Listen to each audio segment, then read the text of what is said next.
Okay, they're all coming in. Oh, Radha's here. Yes, I invited Radha. What a nice surprise.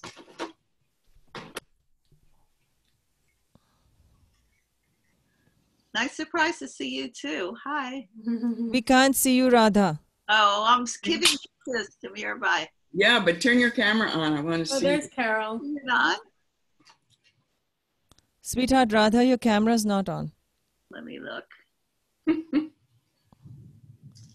Okay. Hi, Mirabai. Who's there? Hi. Yeah? Hey, Carol. Wow. Hey, Oh, boy. Oh, this is so great.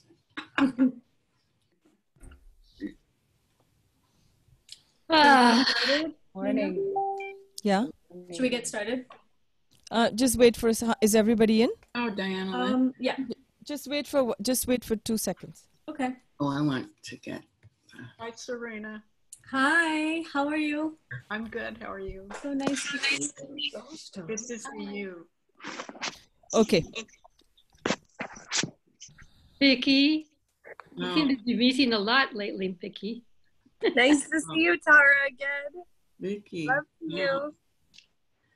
Oh, this is so good. We run in the same circles there, Vicky. Hi, Mary. Vicky, I see Mary. Hi, Mary. Hi, everyone. Hi. Wonderful. Gosh. Now, if only we could all be in Maui. Yes. Yeah. I've been talking to Dossie. She said it's just so gorgeous there, and there are hardly any cases of corona, and they're tending their garden, and it's pretty nice. I think they lifted that 14-day quarantine thing after August 1st or something like that, right? I'm not sure. I read something about accepting a test and a doctor's letter. Yes, that's it. That's Yeah. it, yeah. To get into Maui? I can't wait. Yeah, Maui doesn't have a lot of cases, but the infection rate in the whole state of Hawaii is pretty high. So if you're going there, make sure you fly directly to Maui. Uh-huh. Sorry. So like, yeah, so the main island and Acha. Okay. Yeah. Hi, Mary. Okay. So Serena will just give a quick little rundown for anybody who's new on Zoom about what we'll do today.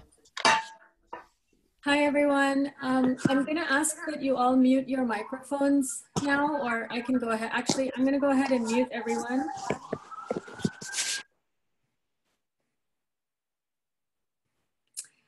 It's just easier for us when we're all here together. My name is Serena.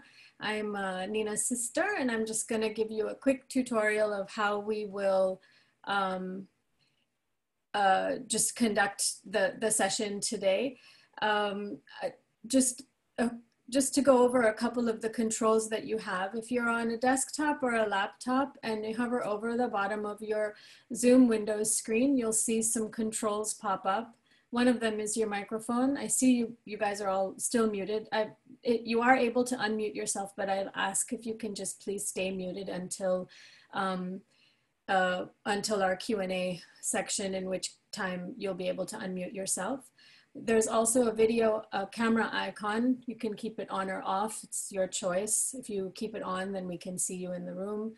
If you turn it off, we just see your name, and it doesn't affect whether you're in or out of the meeting. So you could do that as you wish during the course of the meeting. When we get to the point of Q&A, we're going to use the virtual raise hand feature. Serena, 1 second. Sorry to interrupt. Since we can see everybody on the screen, let them just raise their hand, like literally like this, when it's time to ask a question, I think. Okay. And then you will know their name. You'll just pick the name. Yeah, I can see their names, or yeah, I think let's do it that way. I think that'll be easier. Okay. So never mind the virtual raise hand feature. You're just going to raise your hand. And Nina is moderating, so she will see that you've raised your hand and call on you to ask your question, and you can unmute your mic. If you have any other technical issues, you can write to me. You can write me a chat. Again, my name is Serena, and I'll help you as best as I can. I think that's pretty much it. Nina will sing, Mirabai will take some questions, and Nina I'll hand it over to her. She'll talk to you a little bit about how this afternoon will go. Thank you all. Let's start with a little chanting, and then Mirabai is going to take the mic, as they say.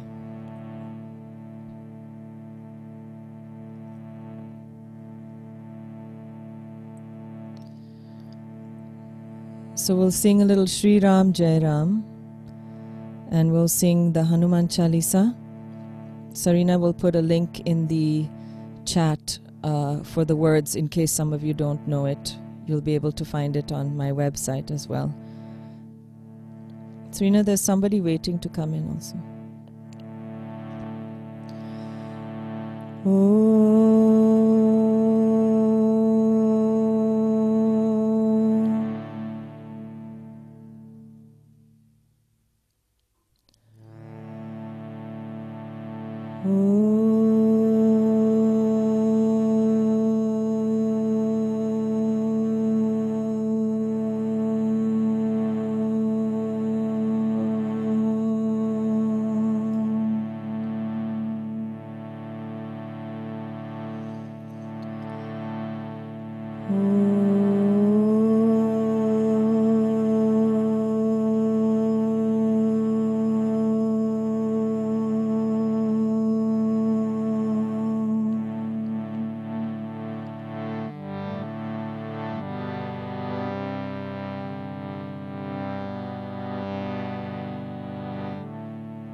Atulita baladamam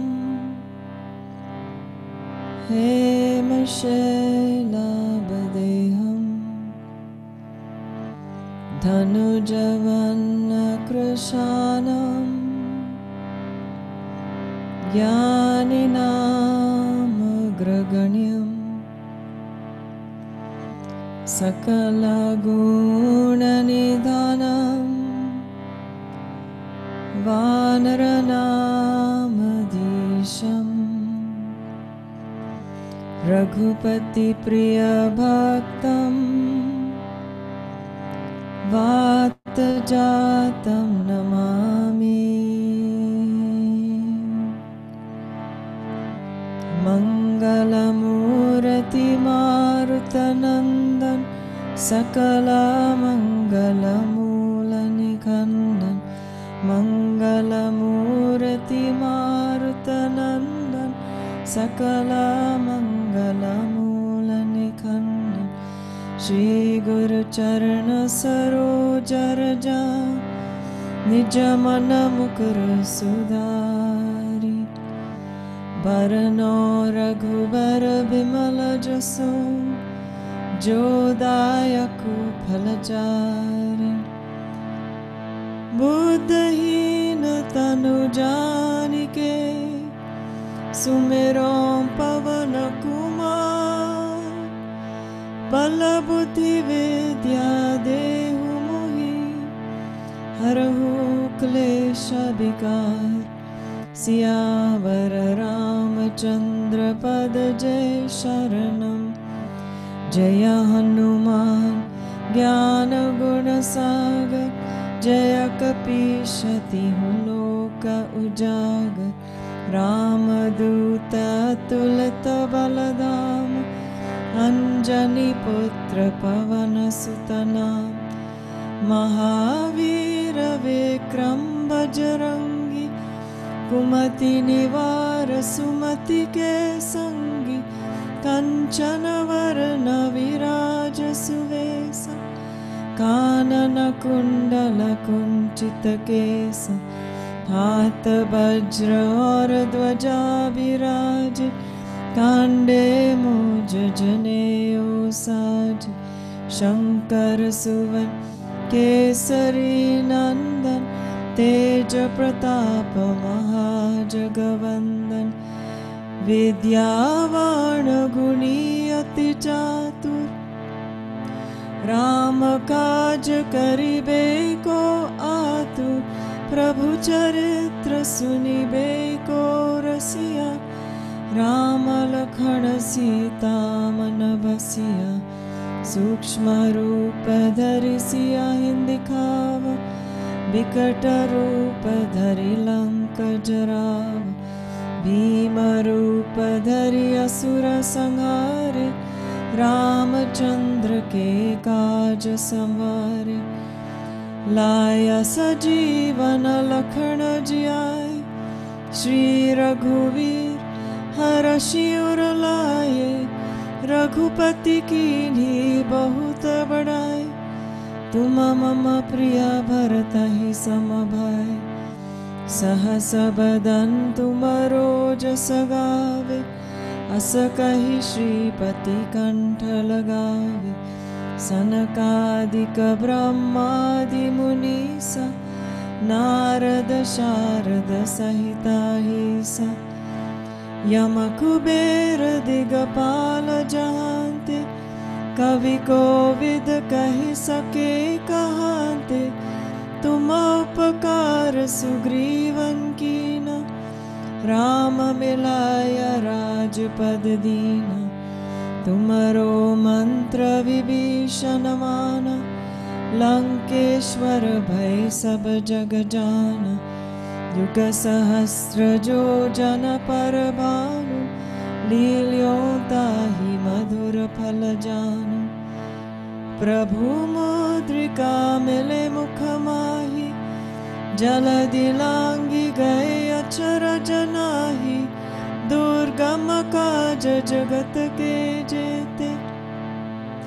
सुगमानुग्रह तुम्हारे तेते राम दुआरे तुम रखवारे होत न आज्ञा बिन पैसारे सब सुख लाहे तुम्हारी शरण तुम रक्षक काहू को डरना आपन तेज समारो आपे तीनों लोक हांकते कापे भूत पिशाच निकट नहीं आवे महावीर जब नाम सुनावे नासे रोग हरे सब पीरा जपत निरंतर हनुमत बीरा संकट से हनुमान छुड़ावे मन क्रम वचन ध्यान जो लावे सब पर राम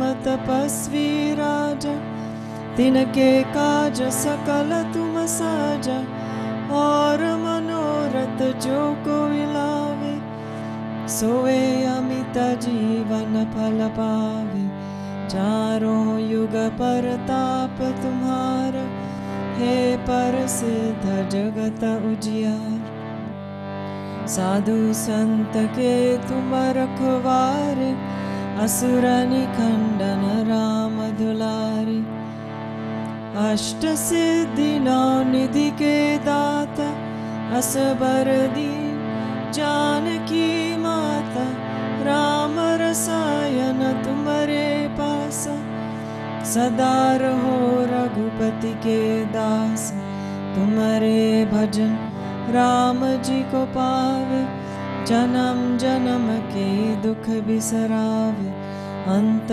काल रघुवर पुर जाए जहन जन्म हरि भक्त कहाए और देवता चिट्ठन डरहि हनुमंत से सर्व सुख करहि संकट कटे मिटे सब पीरा जो सुमिरे हनुमत बलबीरा जय जय जय हनुमान गोसाई कृपा करहु गुरुदेव की नाय जो सत बार पाठ कर कोई छूटहि बंधी महासुख होय जो यहाँ पढ़े हनुमान चालीसा होया सिद्धि साकी गौरी सा तुलसीदास सदा हरि चेरा कीजे नाथ हृदय मंडेरा पवन तनय संकट हरना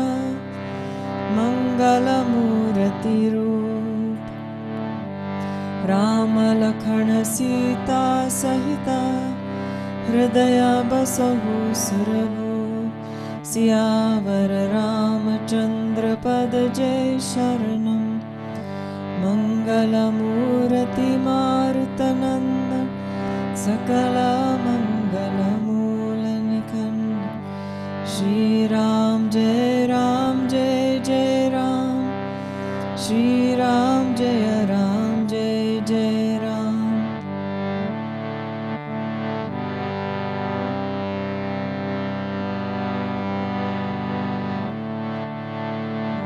श्री राम जय जय राम श्री राम जय जय राम श्री राम जय जय राम श्री राम जय जय राम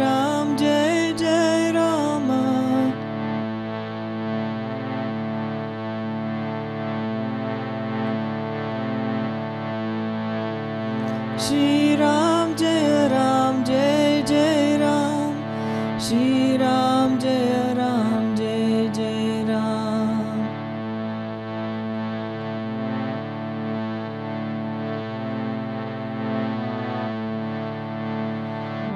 श्री राम जय जय राम श्री राम जय जय राम श्री राम जय जय राम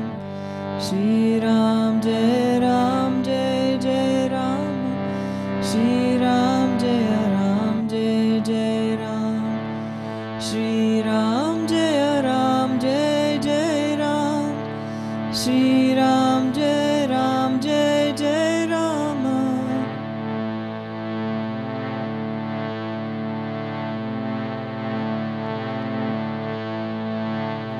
श्री राम जय जय राम श्री राम जय जय राम श्री राम जय जय राम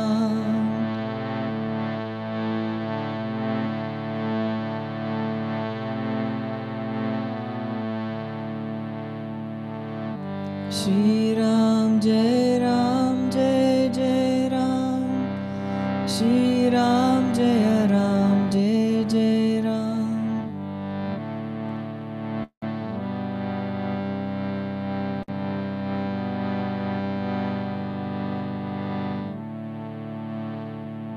श्री श्री श्री बजरंगबली हनुमान की जय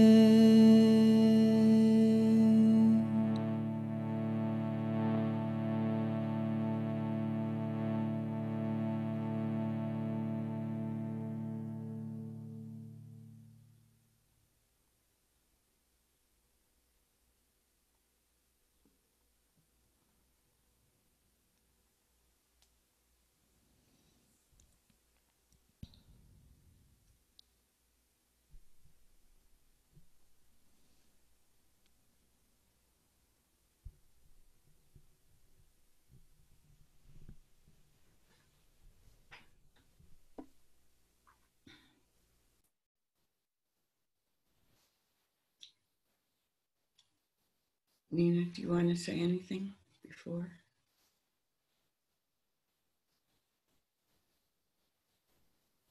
Did you hear me? You go ahead, Mirabai. Oh, okay. Thank you. That was really beautiful. I feel like we could just sit here in silence and then go home. It was really great. Wait, I'm going to put this on a different view so I can see more of you. Good. So I will talk for a little while and then we'll all share. Maybe let's just go around, just say your name for people who don't know and just where you are. And then later we'll have a conversation. Would you start, Carol?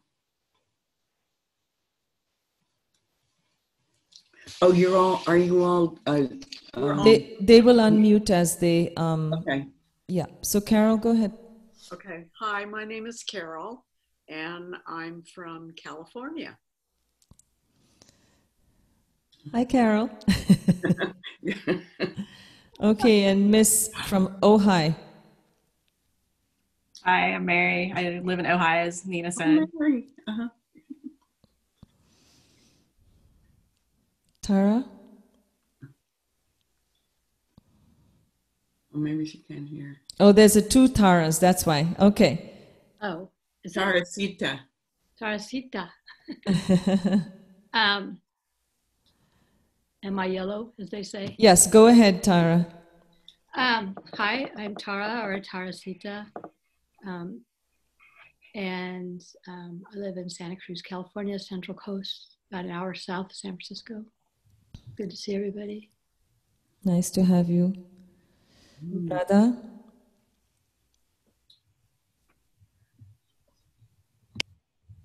Hi, I'm Rada, and I'm from New York.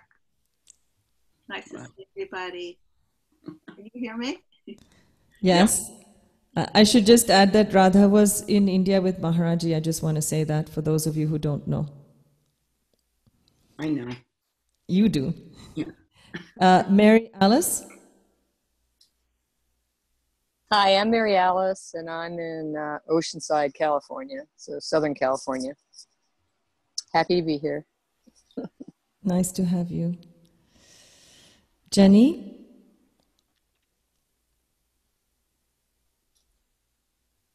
Hello, I'm Jenny. Can you see me? Yes. Yep. Glad to be back. Loved it last time. I can't wait. I'm from Houston, Texas. Mm-hmm. You don't sound it. Okay, and then we have our other Tara from across the pond. Hold on, she'll unmute.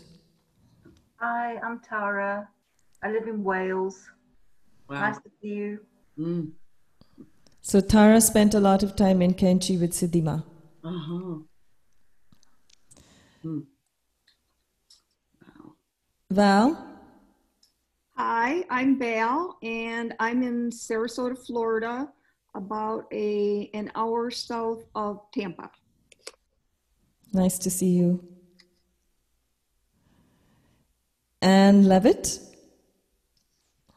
Hello, I'm Anne. I am in upstate New York, Catskill Mountains. Happy to see everybody. Hi, Vicki. Nice to have you, Anne. Linda? She's muted. Yeah. Yeah. Hi, there my she name is is. Linda. I live at a small animal sanctuary in Pengrove. Yes, you do. Where is Pengrove? It is about an hour north of San Francisco. Beautiful. And can I just ask, because I have to know, what animals are there? I've done dog rescue for 30 years and did a lot of hospice and special needs. We came up here to establish a sanctuary for them. And we also have some horses and chickens and pigs that were all rescued as well. Beautiful. Thank And you. I have a guest room, so please come. Okay. Be careful who you invite. Vicky? Hi, I'm Vicki. I'm from Wisconsin, a northwest suburb of Milwaukee, so not terribly far from Chicago either. Nice to see you, Vicky. Good to see you too. And then another one from across the pond. Oh my God. Oh. Diana? Hi, I'm not sure what the oh my God was. We love it. I'm Diana and I live in London. Mm.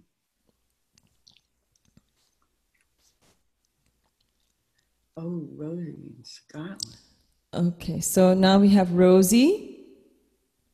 Mm-hmm. Hello, I'm across the water as well. I'm Rosie and I'm in Fife in Scotland, which is about an hour north of Edinburgh. Wow, I was there this summer. My brother-in-law lives in Ayr. Oh yes. We had a great time. Oh, that's over the west coast. And we went to the Isle of Skye for a while. Yes. Fabulous. Yeah. It's wonderful there. Yeah. Nice to have you all. Marsha. Hi, I'm Marsha, and I'm in Manhattan. I want to be upstate soon. You'll get there. Tomorrow. Toto, Hi, I'm Toto. I'm in Brooklyn. join us. Thank you for being here, Toto. Thank you.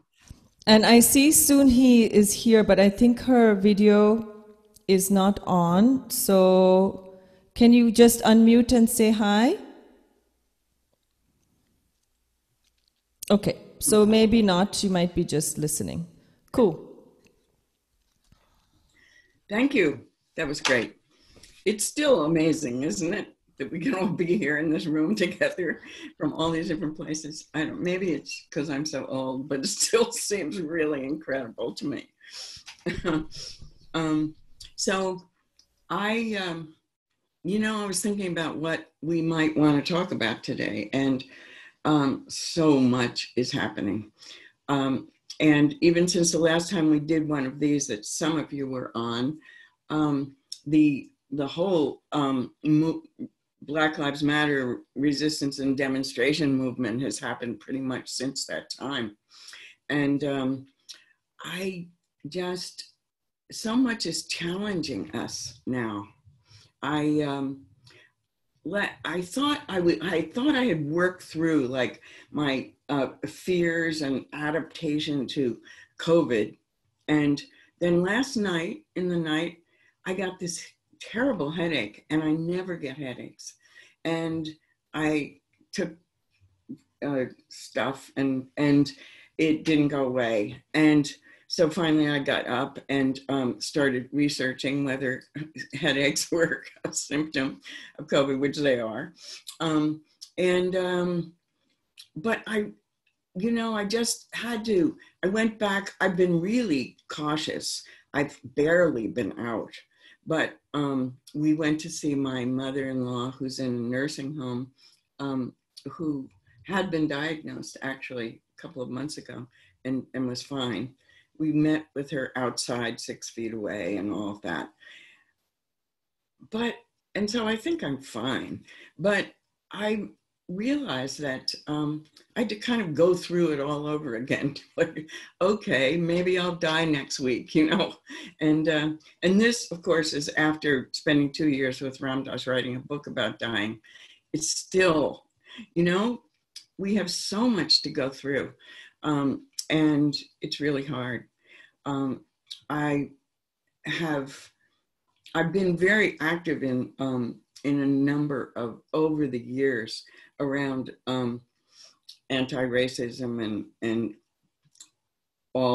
everything that surrounds that. And so this is emotionally a really hard time for me, but I have to say that yesterday I felt really positive for the first time. The Center for Contemplative Mind, which I ran for many years, has a program in higher education. And we have for quite a while had a very diverse board, and quite a few faculty in universities across the country doing work to adapt basic contemplative practices to be culturally appropriate. And so, I mean, there are a lot of really pretty wise people in that group.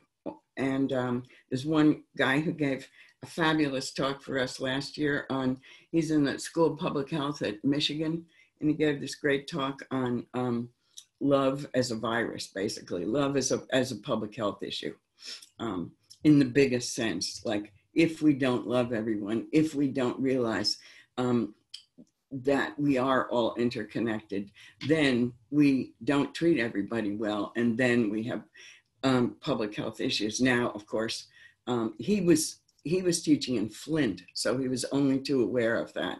And but now, of course, we have it playing out across the country. So, but this group of people is now developing a program and programs in contemplative higher education, I should say. Basically the inner work of racial justice in contemplative higher education. amazing work. And so one thing that they said, which I hadn't like really focused on that much, was that when the students come back to school, those who are lucky enough to be able to come back, they're all that they've been going through in the demonstrations is not going to be left at home. And they are going to really want some answers around, the systemic racism in higher education. So anyhow, I feel quite optimistic that this group of people is going to do some really good work there. So what I was going to do, so I thought that what kind of brings together all the things we're going through is just this connection between our spiritual work, the inner work, and this movement for social justice, in which I would include COVID. Like we are obviously have some shortcomings around taking care of each other in this realm. So I found this piece that I had written a while ago. I did a little retreat in Michigan about, 4 or 5 years ago. So this will take me about 10 minutes to read to you. But the theme is, what is the relationship between our inner practices, our meditation and yoga and chanting, and what we need to do in the world right now. And part of it is I'm drawing on my story, which you'll have to be patient with because some of you have heard a lot of it before, but I have to say I learned everything I know about telling stories from Ram Dass, and he always uses his own life, so I'm helpless. I have to do it.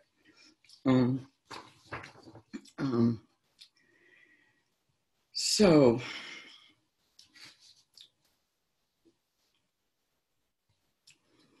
when I was 5, I began to feel trapped. We moved from New York City to New Jersey, and life at home became unhappy.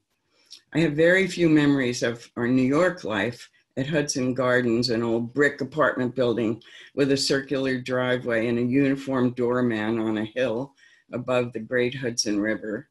8mm films from that time show a chubby little girl running around with her older sister dressed in matching colors with ruffles.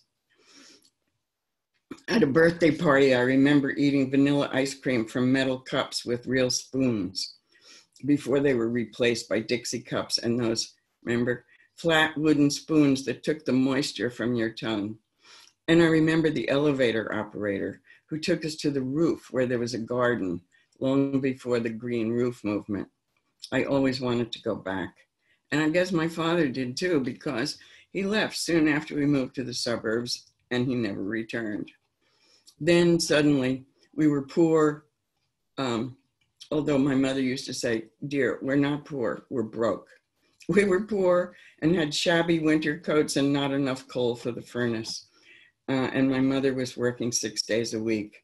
I would stand freezing at the bus stop, my toes numb, wishing someone in one of those big two-tone Chevys would stop and open the door to that warm interior and take me where I was going. That didn't happen in the 50s in New Jersey. My post-war schoolmates whose fathers were climbing up corporate ladders either made fun of me or felt sorry for me.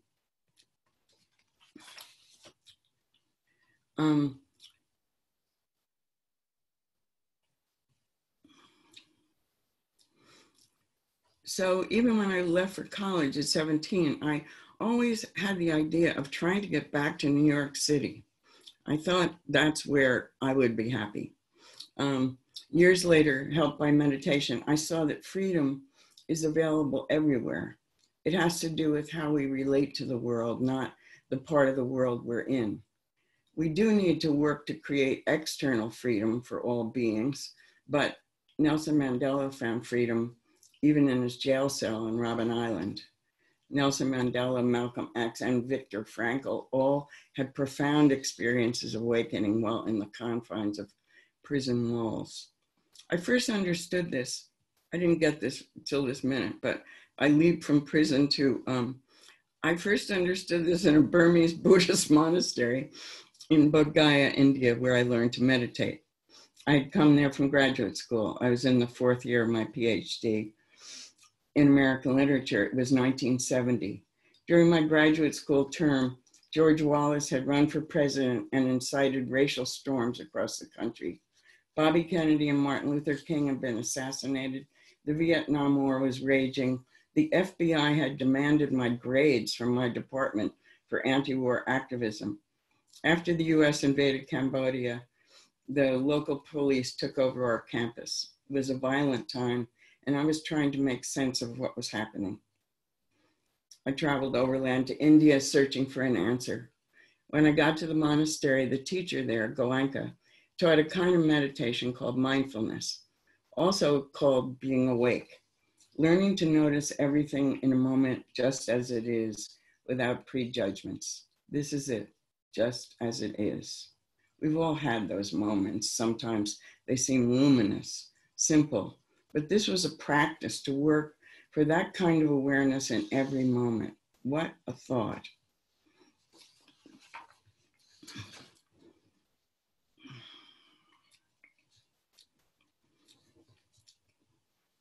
After the monastery, I stayed in India, met other teachers, learned more practices. It was my guru, Neem Karoli Baba, who pointed out the path to me in the foothills of the Himalayas. Love, serve, remember. Sitting on his wooden bench, just being there, free. He had nothing, so he had nothing to lose.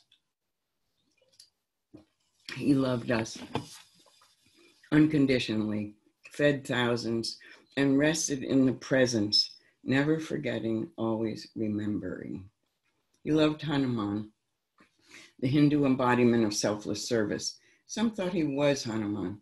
To me, he was the tiger of the Kamon Hills, wild, self-possessed, and beautiful. Like a tiger, if he saw you, there was no sense running. It was over before you could even think about it. My heart was lost in his. I never wanted a guru, but with Maharaji, I realized that it wasn't about attaching myself to someone wiser than myself, although that was a good idea. It was about becoming myself. Once a student asked Chogyam Trungpa this question: if it's all inside you, what do you need a guru for? He answered, you need a guru to tell you that it's all inside you. Love everyone and feed everyone. Sometimes he said, serve everyone, but often he said, feed. I posted this paragraph recently on Facebook. That's what he told us, and we took him seriously since he rarely gave advice. In the beginning, when we returned to America, we were absolutely literal, as earnest spiritual seekers can be. We tried to feed everyone. There was a free food giveaway in Berkeley, the Amazing Grace Vegetarian Catering Company, the Tuesday banquets at Illuminations. We gave away seeds and fertilizer and tools so that farmers could grow corn in Guatemala. I fell in love with someone who went to culinary school. It seemed like a divine calling to me. I still love food, and I still love the chef.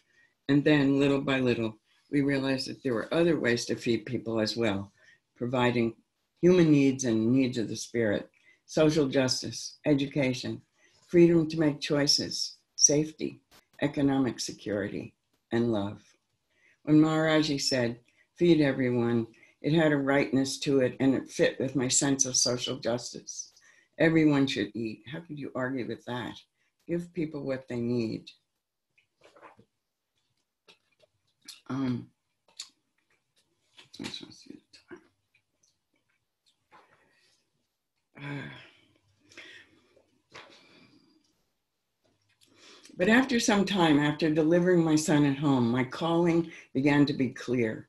My impulse toward social activism began to return, and with other friends, I helped to start Seva Foundation, an international public health organization. We felt that it was guided by Maharaji's wisdom. It had a big vision, ending unnecessary blindness in the world. And we would do it by freeing ourselves from the connective tissue of our personal storylines and re-tribalizing the planet. That's what we said. We would be the new multicultural, polycentric, transliterate, ultimately generous community of the future, with iconic figures like Wavy Gravy and Ram Dass, as well as pioneers of the cultural edge. And we would raise the money through rock and roll. The Grateful Dead was the house band. At last, an organization that would love you for your non-being as well as your being.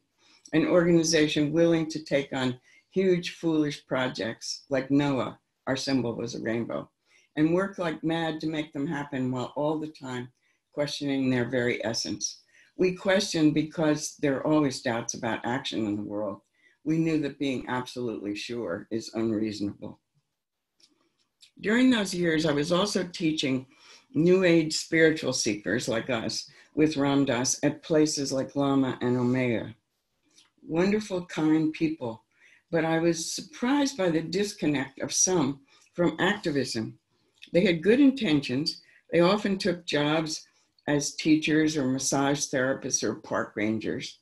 They did no harm, but they tended to respond to suffering only when a person or place was right there in front of them, except for writing the occasional check for the polar bears on the melting ice.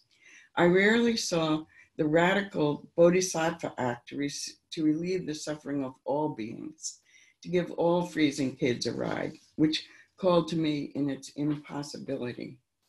As the vow goes, it says, beings are countless, I vow to free them all. I love this because it is impossible. Beings are countless, I vow to free them all. Delusions are inexhaustible, I vow to put an end to them. Dharma gates are infinite, I vow to enter them all.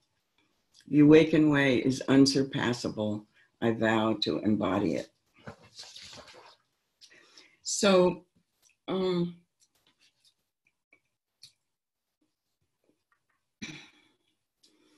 So I thought maybe it's better to start working with people already doing the good work and offer them a way to sustain themselves and get a deeper look at what they were doing.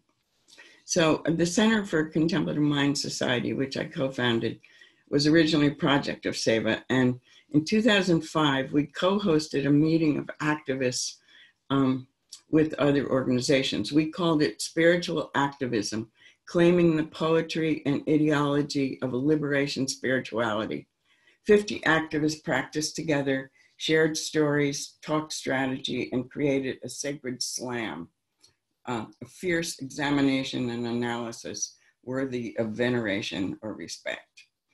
At Garrison, a former Catholic monastery on the banks of the Hudson, now a non-denominational space for contemplative gatherings, I am looking down at an oriental rug, deep red, lapis blue camel, and Michael, a lean, blue-eyed guy leading an icebreaker exercise, tells us that the rug is the United States, and we should move to the part of the rug where we're from, our place of origin. He seems confident, but I'm thinking that he shouldn't be. This group of activists is so diverse that any exercise like this has explosive potential. There are labor organizers, meditation teachers, foundation officers, others working for Latino empowerment, prison reform, educating youth, inner city leadership, strategy building. There are representatives of Barrios Unidos, Black Planet, Stone Circles, and the Zen Peacemaker Order. The more diverse we are at these meetings, the more important it is that the exercises help us remember our precious common humanity. People begin to move around the room, and I go to the part of the rug that seems like Massachusetts, or should I go to New York? After a few minutes, people are clustered in California and Mississippi and so on. This is only slightly interesting, I think, since where people are from isn't why they're here. Well, this is who we are, he says, and he looks around. He's smiling broadly like he has revealed something wonderful to us.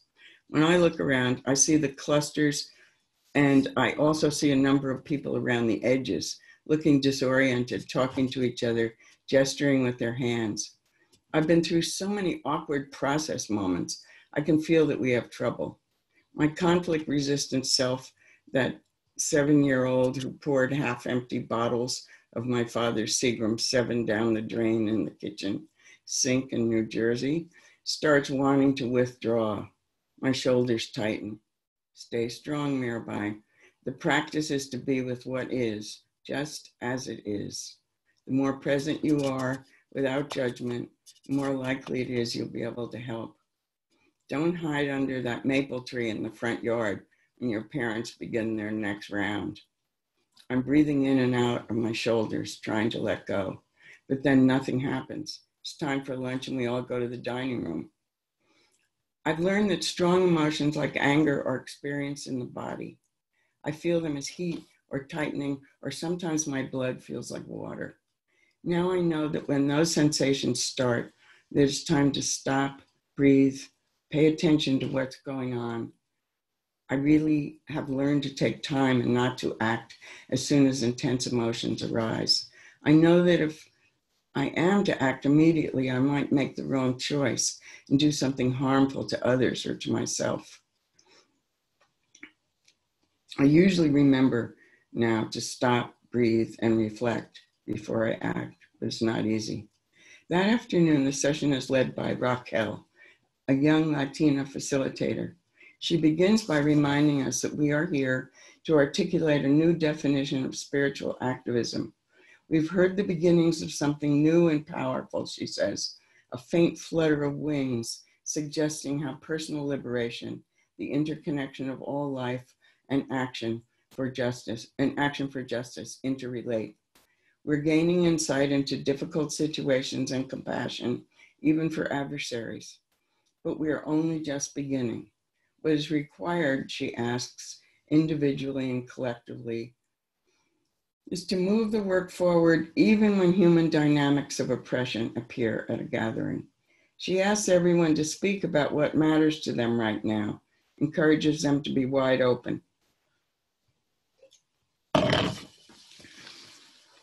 Right away, a woman wearing white pants and a long white shirt, her hair in braids close to her head, speaks with a Caribbean echo. I was born in St. Croix, she says. There was no place on that map for me. I had to stand off the rug. Everyone is paying attention now. And my real place of origin is Africa. I would have had to leave the room to be in Africa. Murmurs. I'm from Puerto Rico.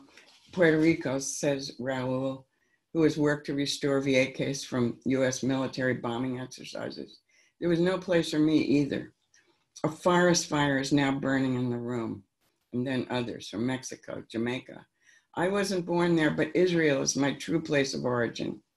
Even the Canadians objected. Another acre goes up in smoke. Nationalism is just another ism, someone says, just as bad as the others. Sexism, racism, and it's right here in this group. I thought this meeting would be different, but it's not. This conversation is happening in the United States, and the United States is a race-based society. There's been a lot of talk about how we're a movement. Who is this we you're talking about? I'm thinking the flames are licking the tops of trees, fed by words. Anger and disappointment and frustration are in the room. I hear it and I think they're right. There were good intentions, but it seems impossible to get beyond this and impossible to go ahead with it. Someone says what I'm thinking. The progressive left has a hard time organizing around anything. I hear one thing, you hear another, and then we're off to the races. I feel weary. Maybe we should just let it burn and go home. Just then, Raul speaks. I'd been with him 15 years before at another social justice gathering where he'd been one of the angriest people in the room. Anger burns you out, and among social activists, burnout is rampant. When people learn meditation practices for the first time, this idea of accepting things as they are is very confusing. But denying circumstances as they are isn't going to change them. And in fact, not accepting them keeps you from seeing things as they are. And that prevents you from being able to do the most effective action to change it. What's here in the room is anger, and I think, even if I see it clearly, I don't see any firefighters here. Maharaji once said, if you're angry, drink a cool glass of water. I wish I had one. But it turns out that Raul has been practicing since his days at Casa Latina 15 years before. He's been meditating and writing and teaching about how consciousness changes. He begins to speak. In the anti-oppression work that Maria and I do, he says, we talk about the process of transformation, to name it, to bring some understanding, then critical analysis, then respond to it. So let's try something else. Let's simply bear witness to what is happening, not prejudge it, not judge it at all. Let's just look at it and find clarity and name it. Michael, the facilitator, made an unconscious choice. He didn't intend to marginalize people, but people get tripped up, and instead of responding, we react as people, as oppressed or as privileged people. We're in a unique position. Like Goenka's teachings, we need to get past the reaction to a response, which is what all spiritual practice is geared toward. Liberation spirituality is decidedly not US-centric. It draws inspiration from the movement and vision of liberation theology around the world. As the words come out of his mouth, the energy in the room, little by little, begins to change. The fire begins to recede.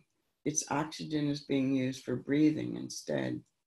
It isn't just the words, it's his presence, his confidence that what he's saying is true, the confidence that comes from serious practice, suffering through the half-truths to get to the essence. Not everyone agrees, and there's more discussion, but he has reframed the situation and helped people to see their own minds. I realized right then that something has really changed in the activist world. We're actually learning new ways to deal with these problems. Part of me had not believed it would happen, but here it is.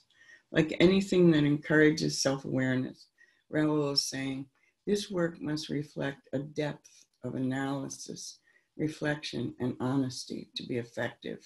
It must build on work done before, even 2,500 years before, by the Buddha as well as by Martin Luther King and Gandhi and Cesar Chavez. And it must include naming our mistakes and forgiving them and allowing the process to move forward. We need to be heard, not silenced, but we can also learn wisdom through practices of silence. Before we leave, Claudia speaks.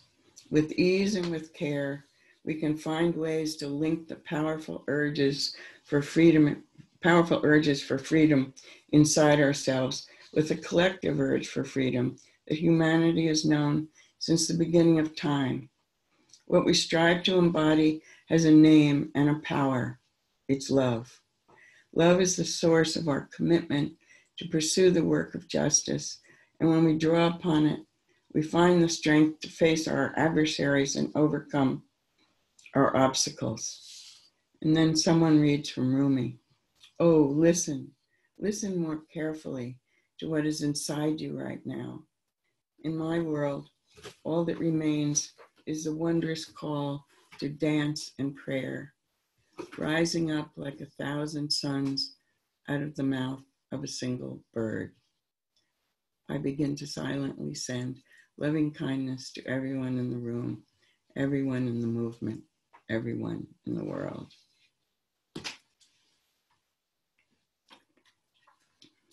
The end.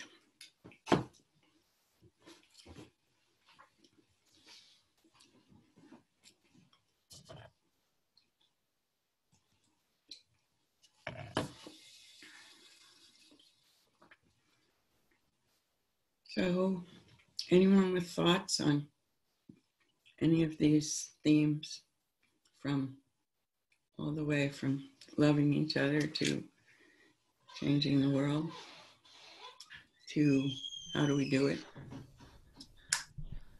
So Tarasita wants to say something. You can just call me Tara. Well, there's another Tara, so I don't want to confuse. I love Tarasita. Anyway, I have some things that came up that are really heavy in my heart, so I need to take a breath here.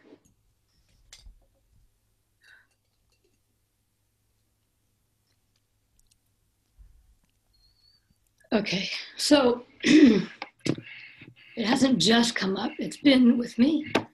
So I was a school counselor for almost 30 years and very active in the world. Really doing a lot of bodhisattva work without even knowing what that word was at the time, really, like until the last few years.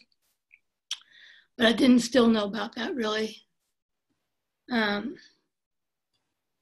So I was really involved and engaged with my students, with their families, with some of my African American students who felt when I came back, I was international for 10 years at American International Schools. Then I came here to California, and I was thinking when we were talking about one of my students who led a march from the district office back to our high school, protesting the treatment of African Americans, and of which we didn't have a lot of students, but some.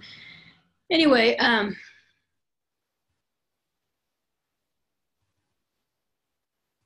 I would have to say in all humbleness, my heart is wider and deeper than it ever has been through my practice, through my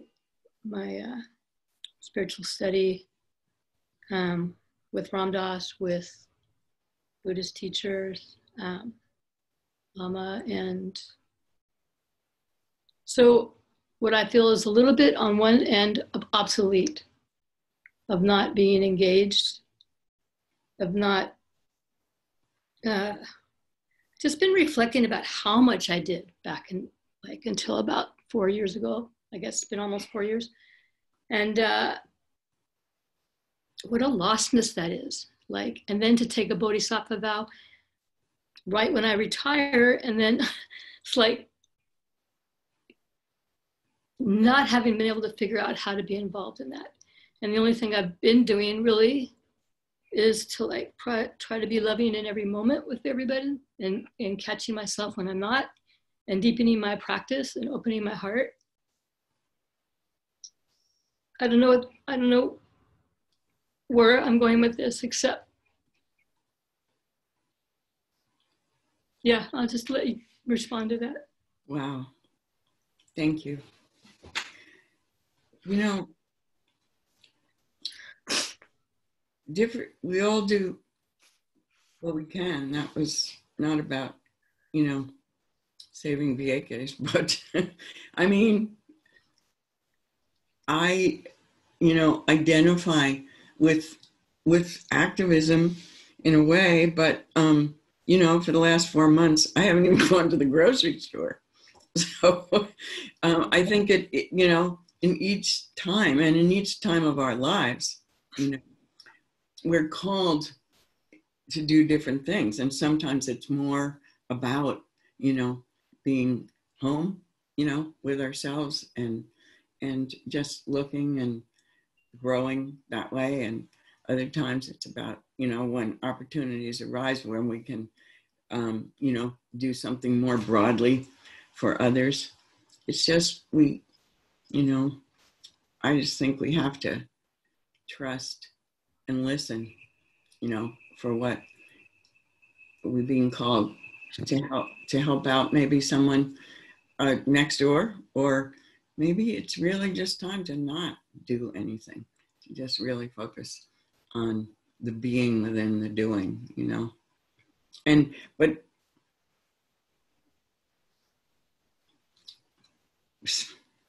I think of something that really gets in the way of all of it is self-judgment, you know. So those self-compassion practices are really helpful. Just loving yourself and forgiving yourself for all your perceived mistakes, and, you know, and getting, as you come to, like, you know, being able to be gentler and kinder and more loving to yourself, then I think you move closer to trusting yourself more. And then, you know, you just listen for what to do and you just do that. Does that make sense? You're such a good human being. You are. You know, I totally trust that whatever you're doing is right. Thank you. And you should eat more ice cream. Yes. We have a joke about ice cream. Thanks. Yeah. Any other thoughts? This doesn't have to be Q&A, you know. I mean, it's Thank you, Mirabai. you're thinking, you know.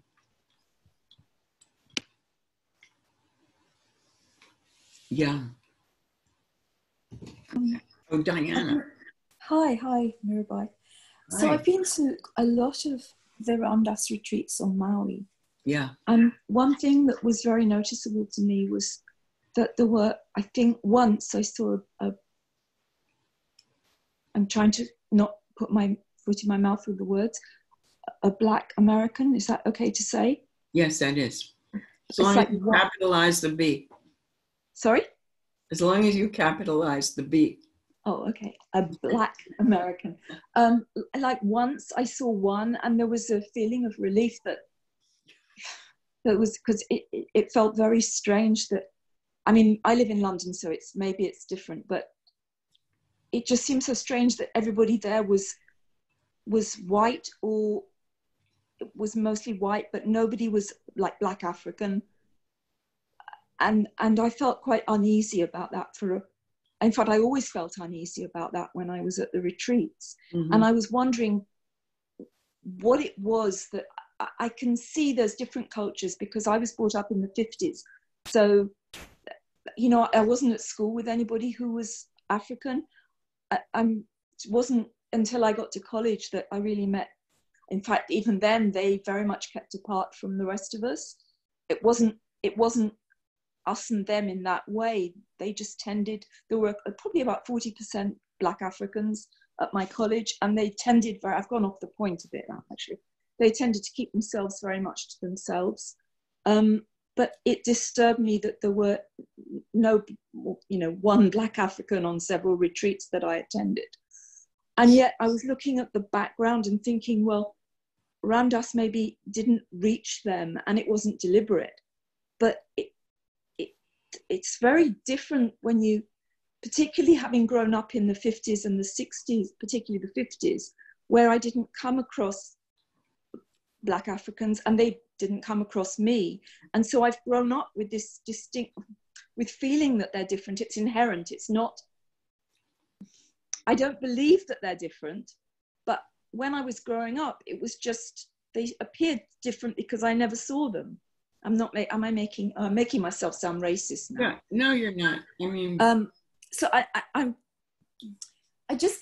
I got frustrated at the Ramdas retreats in particular, and they were the only retreats that I went to. So, you know, this may have happened throughout America. I'm not getting at Ramdas, but how come that there were not more Black Americans at the retreats, for example? And I'm thinking, well, maybe it's to do with the way that they grew up and the influences they had growing up that just wouldn't have included Ramdas. Or maybe they didn't have the money to get to Maui, but it was something that used to strike me a lot at the retreats, that it seemed to be an imbalance very much.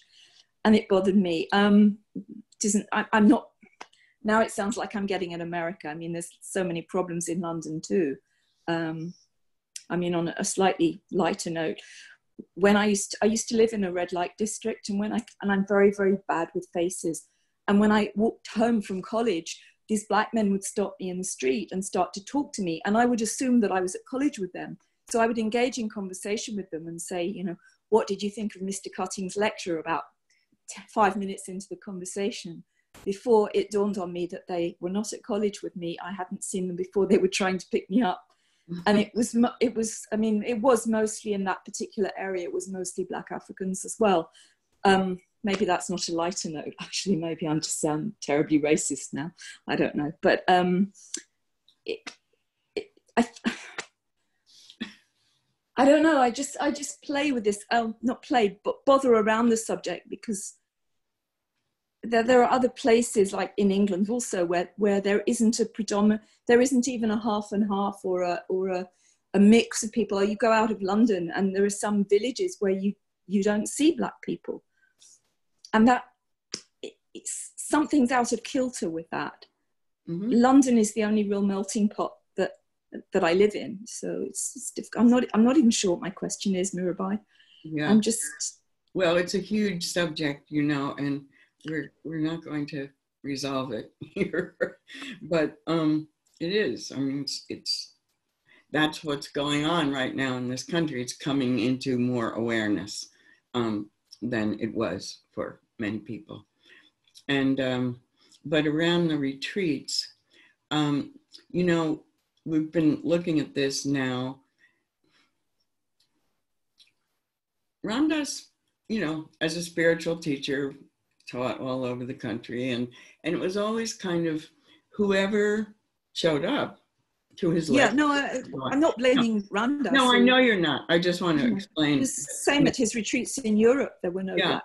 And no black so, African. like, we never really tried to, you know, unlike an organization or a school or something where we know now that that learning at lots of levels is richer, more effective, deeper when there are diversity of viewpoints and life experiences and spiritual experiences and so on. But we never like tried to create something around Ram Dass. It was like whoever came to hear him came to hear him. That's what he wanted, and so actually now, and so then the retreats were like that also. But now that Ram Dass is gone, and that Love Serve, who puts on the retreats, is an organization now. And now this is a period of questioning and trying to figure things out. Questions are, you know, if we want to go forward and we want to make the teachings of Ram Dass and Maharaji available, should we now try to make them available to as many people and as many different kinds of people as possible? And so that would lead us to want to, you know, diversify the retreats for all of us, you know, and that probably will happen. But I mean, of course, I had that same experience of going to those retreats, and you know, it was just so strange that there were so few people of color, not just Black, who attended. There was a really great guy named let's see, Zach, who is African American, who was at the last retreat, and we made a connection during it. Great, and then we kept it going after the retreat, and then he stayed in touch afterward. And I mean, I just saw, and he lives in Brooklyn, and so and I can't remember exactly how he got turned on to this somehow. And I just saw, like, the retreat was so beneficial for him. It was interesting because after it, there was a policeman cop in Massachusetts, in Cohasset, the town where Ram Dass's father had lived and where Ram Dass took care of his father in those last years.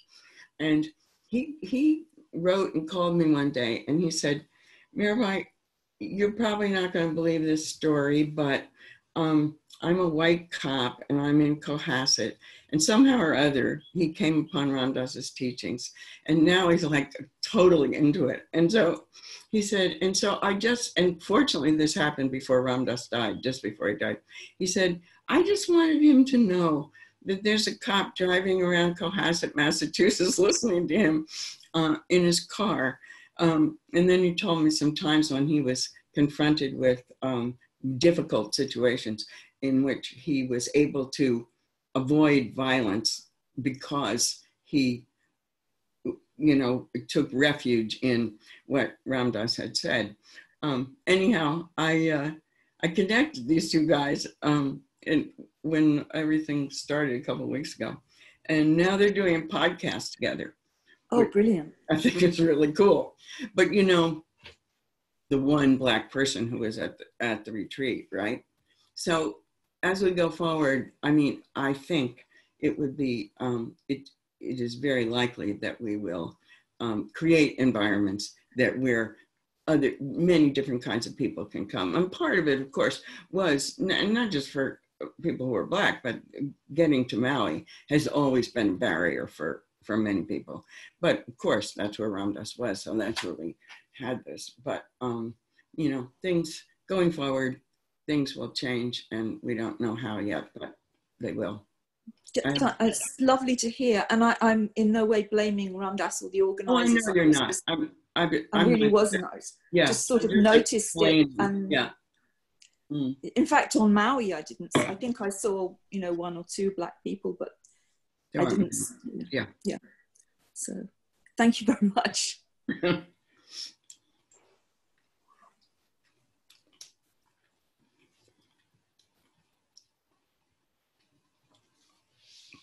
I want to just continue on this topic of discussion about accessibility of these teachings. Can you hear me? Yes. You know, this has come up also in the work that we do on our side with Krishna Das, and that why are there only white people coming to the kirtan? And, you know, I struggle with this a lot only because sometimes people don't see it this way, but I'm actually brown and you know, had to deal with things. No, really, it's not. It's a strange thing. It's like, I'm not saying I, you know, and so in order to try and do something proactively about it, I actually reached out to some yoga teachers who live, because we live in New York City. We got a lot of Black people living here. And ask them, because you have to, I want to approach it in a way that feels respectful, because a lot of the assumption that goes behind something like this, where you say that Black people aren't coming. Okay, why aren't they coming? Shall we assume that they don't have the financial resources? Shall we assume that? Or shall we assume that maybe they have their own culture and their own way of doing practice and, you know, whatever worship they might do and so forth. So it's troubles. It's difficult to really know how to approach it that doesn't feel like you're disrespecting them also. And yes, okay, so there aren't Black people there, but there also aren't a lot of Indians there. I mean, I'm still the only Indian in the room most of the time. But it has much to do with the choices of how they choose to spend their time and how they choose to do their practice. So how would you go about, so anyway, let me just finish what I did before, which was that we spoke to some yoga teachers up in Harlem who actually have a festival. It's called Soul Fest. And only Black teachers teach the yoga. And I asked them, I said, look, I want to do this in the right way.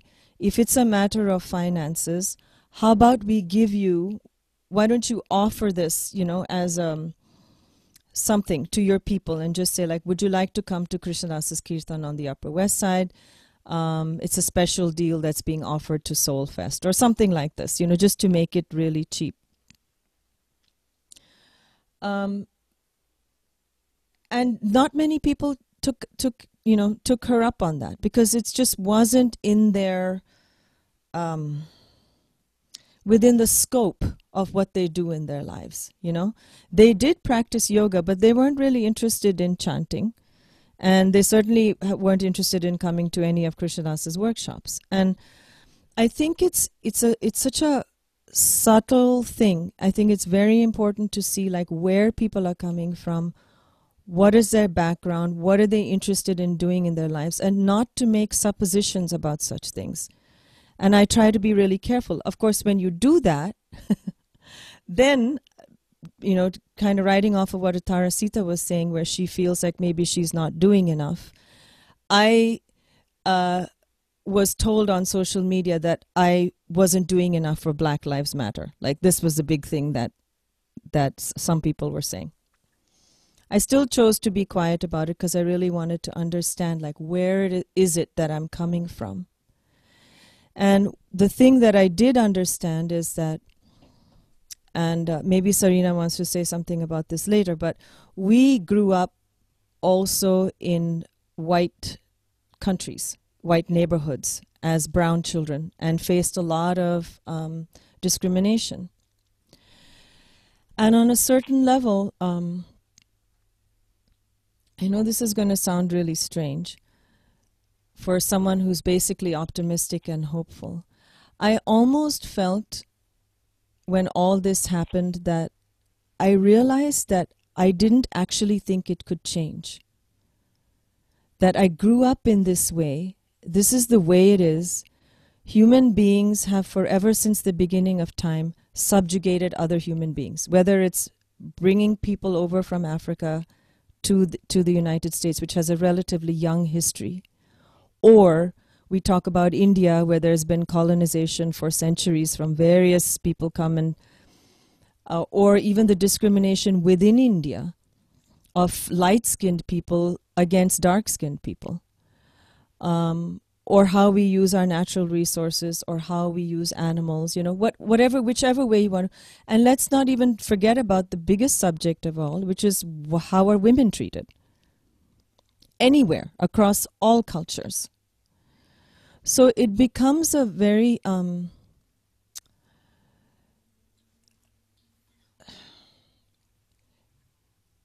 I realized what I had to do for myself, which is I live in America, and when people said, you are riding on the backs of Black Africans, I didn't even really understand what that phrase meant, actually, because I never studied American history.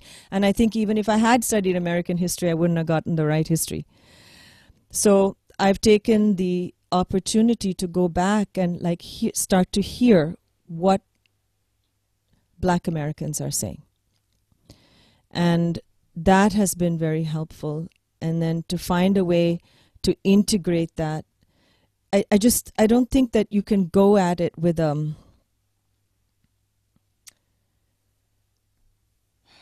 think one has to have a deeper understanding of oneself also first before you even go there. And I think that many people, including myself, haven't thought about what is all this. I've had an experience and I still haven't thought about it. Anyway, I just wanted to share that it's a huge, huge topic and takes incredible amount of soul searching to know what to do. But if we can go with the whole idea that ultimately we just want to be kind to people, sometimes that's not enough though. This whole thing about being anti-racist is very important, to be actively involved in changing things. So anyway, that's just what I wanted to say, and I'm curious to hear what any others might have to say. I think Marsha was raising her hand. Oh, Nina, that was really great. Thank you. Okay, Marsha, you want to go? Can you guys hear me? Sort of. I wanted to say, I mean, there was I was traveling, my daughter and I were road tripping to Florida, and we were going to stop in Fayetteville, North Carolina. So I was Googling, you know, a good hotel to stay in, Corona practices and all of that. And the video that popped up was of rioting going on in Fayetteville, North Carolina. And in the middle of, there was a line of police officers standing there with all their riot gear on.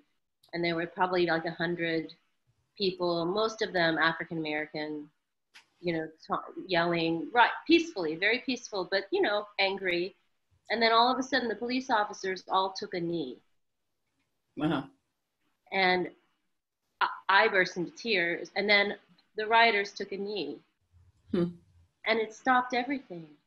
And it was, and that video hasn't gone. I didn't even post it because I'm afraid of posting anything. I'm afraid people will say, well, you don't understand the whole, you know, it's a, social media gets into a whole thing. But it was that moment, like you talked about, Mirabai, the anger that it just diffused the entire situation. And this woman came up, this African-American woman came up and hugged this white police officer. And she's like, thank you for that. Thank you for understanding. It was on like the local news down there. And it was really like that, as simple as that. that just says, we respect you, we honor, you know, what you're fighting for, and then it just diffused the entire situation. It's beautiful. Yeah, it's really beautiful. You Yeah. can Google it and find the little news clip if you want, but I think those moments of just stopping, like you say, breathing, reflecting, it's so hard when you're angry. And it's So important. hard. Yeah. So anyway. Mm. That's all.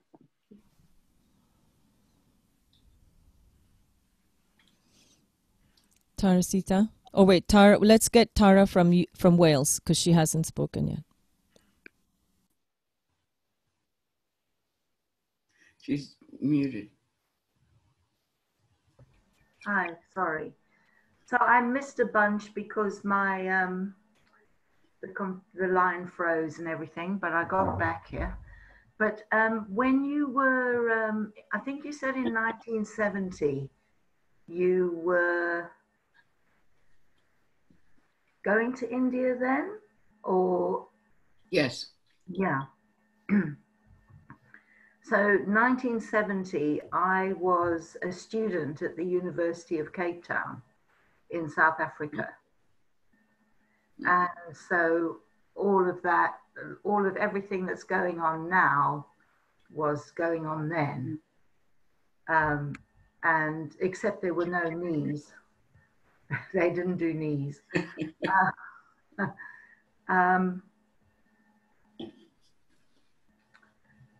But there were a few years, like a couple of years there, where I knew that if I carried on the way that I was going, I was definitely either going to be in jail for a while or something, house arrest, something would happen.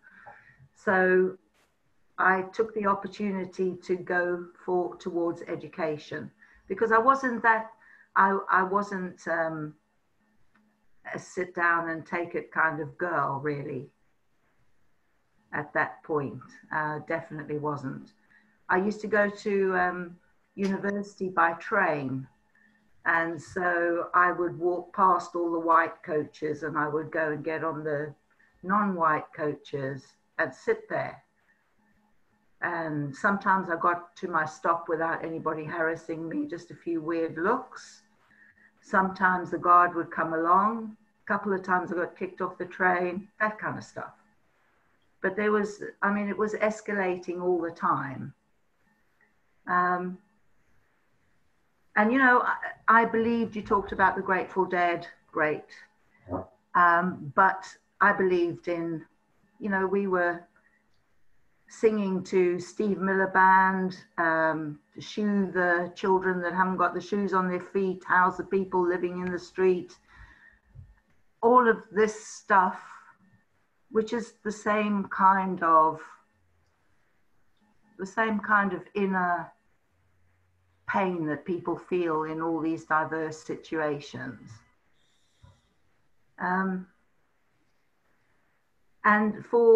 until actually really recently, I just thought, oh my gosh, things have not changed at all. They're not changing, they're getting worse. Your politics, our politics, nightmare, you know. But actually the only thing we can really do is work on ourselves and the way that we respond to stuff and the way we deal with stuff. It is the only thing we can do. So I believe that more prayer, more attention, more of all of that will help. That's all I know. It's a lot. I don't know. It's great. Mm.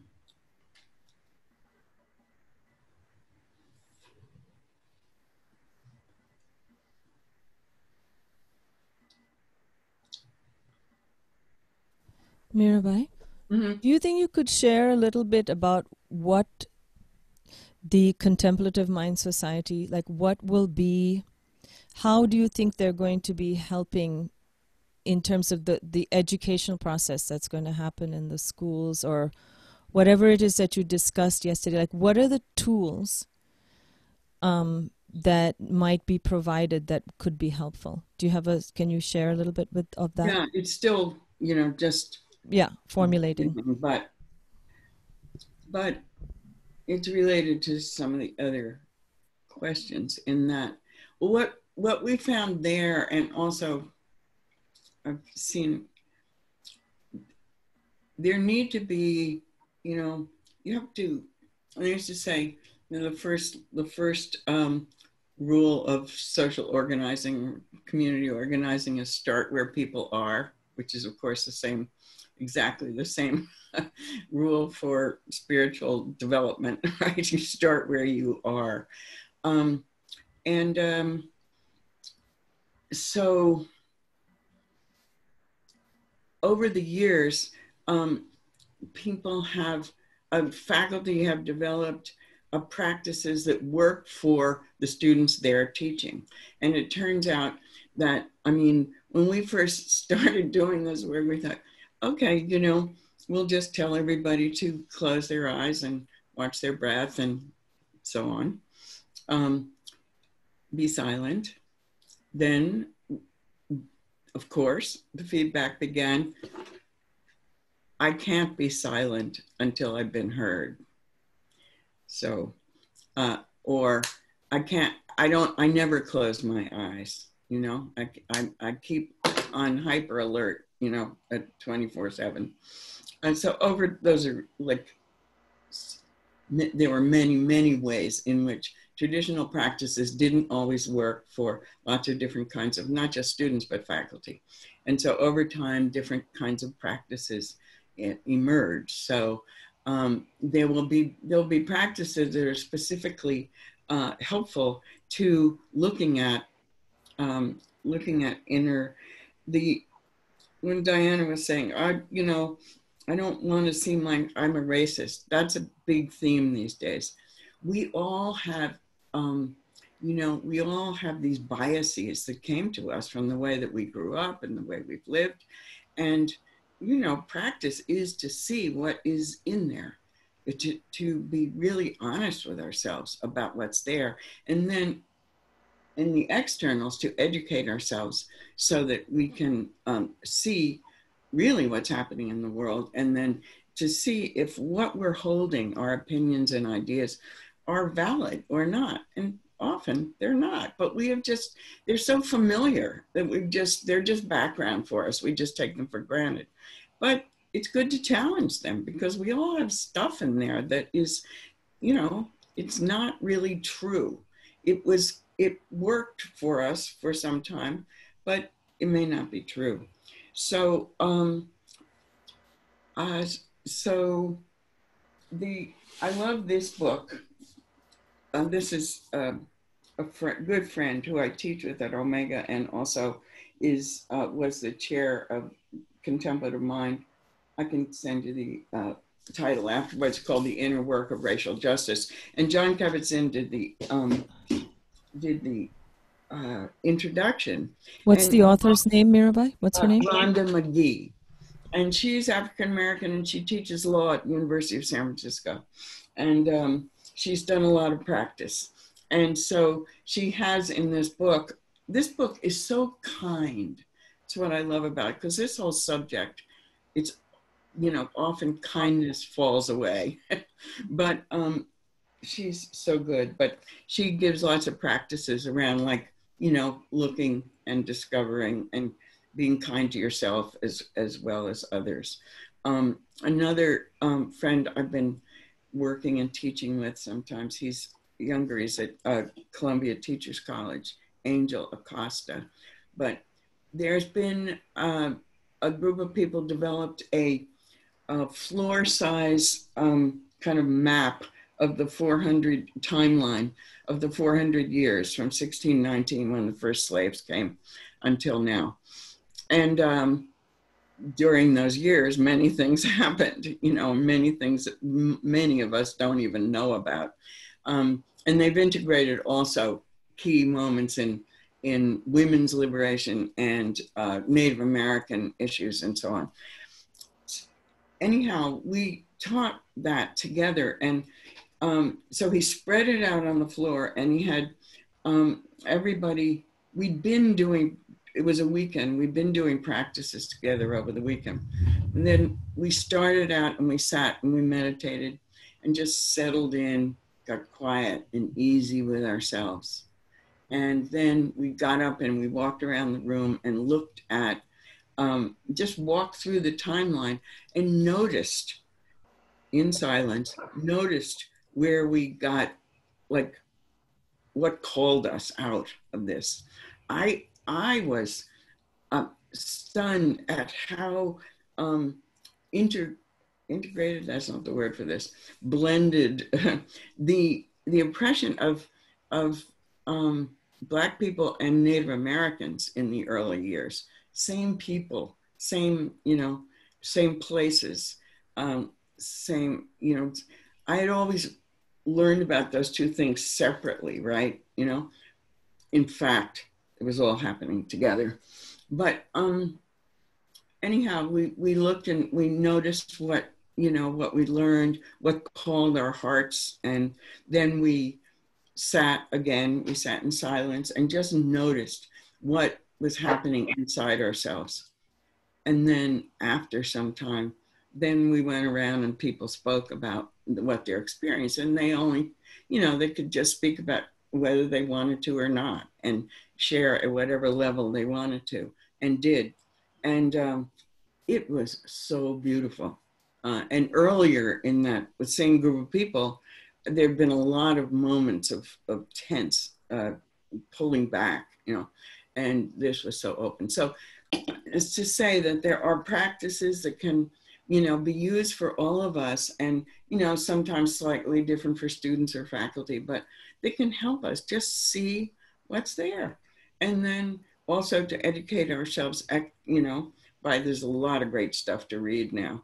I was joking with various friends of mine, Black friends of mine, who, struggled to write books over the years, and then there they were, and they'd sell, X few and now, Amazon's out, it's really fun to see. But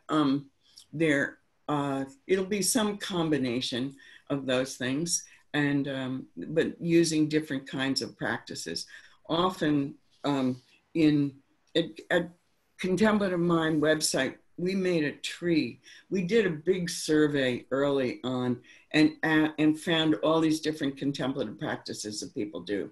And then, there's movement practices and stillness practices and activist practices and so on.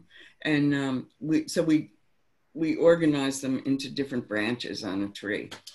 And without it being cliche, we often found that Native American, not Native American, but African American move toward movement practices and sound practices, drumming, and different kinds of chanting.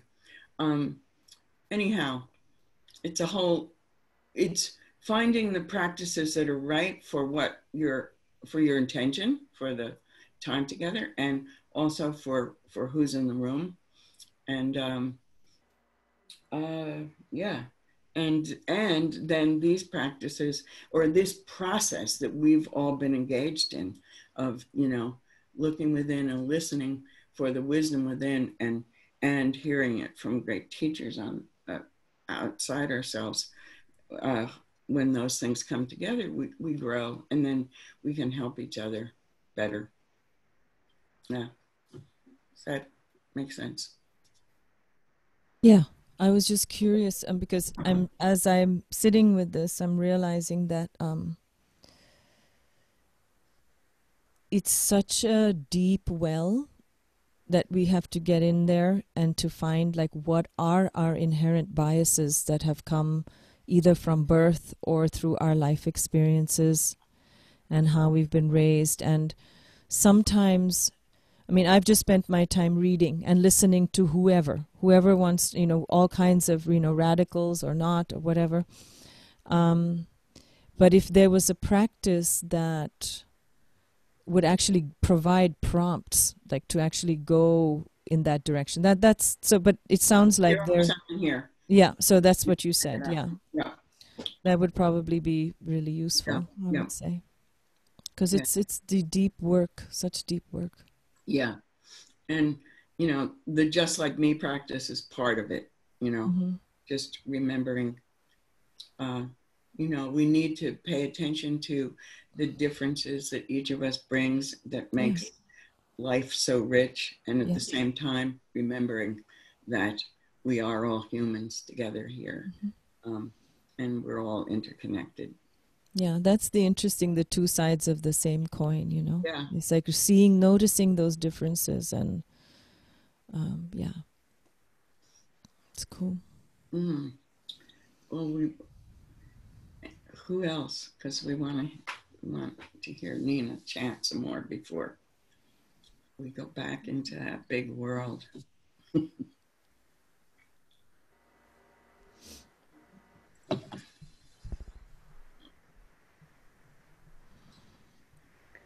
Diana, are you raising your hand, kind of, sort of? Okay. I kind of thought, well, I've already spoken once. So I was just reminded of an episode that happened to me some years back. There was a West Indian lady in the company that I sometimes worked for. And we have a huge carnival here in Notting Hill. It's the biggest carnival outside of Rio, I think, at the end of August. And it's a West Indian carnival. I mean, it's organized by West Indians. There's a lot of West Indian, everybody goes, but basically in origin, it's West Indian. And I was in the office one day, just before the carnival, and I said to this lady, you know, are you going to the carnival? And she replied, you're only asking me because I'm black. To which my immediate reaction was, no, I'm not. Everybody goes to the carnival. And afterwards, I was kicking myself because I should have said to her, of course I'm asking you because you're West Indian. It's a West Indian carnival. But I was so desperate not to appear, it was just interesting as a reaction that my reaction was to deny it, when in fact it was absolutely true. It was a West Indian carnival. That was why I was asking her. And I'm telling the story because I think sometimes we are too quick to deny, we're too quick to try and do the right thing, when sometimes in that particular case, the answer, you know, yes, it's a West Indian carnival, that is why I'm asking you, would have been far more honest than my instant denial. That was all. I just wanted to mention it, really. That was it. That's good, yeah. Yeah, just getting comfortable with, you know, with what's there, looking at what's there, and, you know, genuinely trying to come to a place where we are able to be with every other person, you know, with honesty and care and love. And it's a lot of work, but, you know, what else is there to do? So we're here for. Oh, yeah. I don't see. There's a hand up. Can you see it? Over here. But I don't, Linda, but you it's listen Linda. to her. Who is it? Linda? Oh, it is Linda. I couldn't see you. Hi. Your hair has grown since I last saw you. Your hair. Yeah, well, that happens. Mine too. My apologies. The power went out here, and I don't have Wi-Fi, so I keep getting thrown off. I've missed the talk, and hope I'll get to hear it later. But I wanted to say a couple of things, and it went back to what Nina was talking about earlier. You know, about about inviting people to Krishna Das concert, and they didn't go, and you know, in the work with animals, I always feel like the work with animals, like around, for example, spay neuter, I always feel like we can do the best work with the young people. It's easier to educate young people than it is to convince an adult with a fixed mindset. And the young people share it with their family and with their parents. And so for me, going out to where people are you know, taking the message out to where people are, where young people are, where students are, is really important. You know, as a grant writer, I wrote grants for a number of years, like to bring arts education or to help bring things like meditation into the schools. And I think, especially with kids being online right now, that there could be something like that. But again, like a lot of times I talk to people that are doing meditation for adults and like they don't want to start a youth program. But I feel like that's where my heart is, to speak. As Nina, as you were speaking earlier about people not attending, the thing that came to mind for me is that I feel that in an effort that I make as an organization and as an individual, but as and people are, you know, if they're not, conversely, we don't know what their rituals and Linda,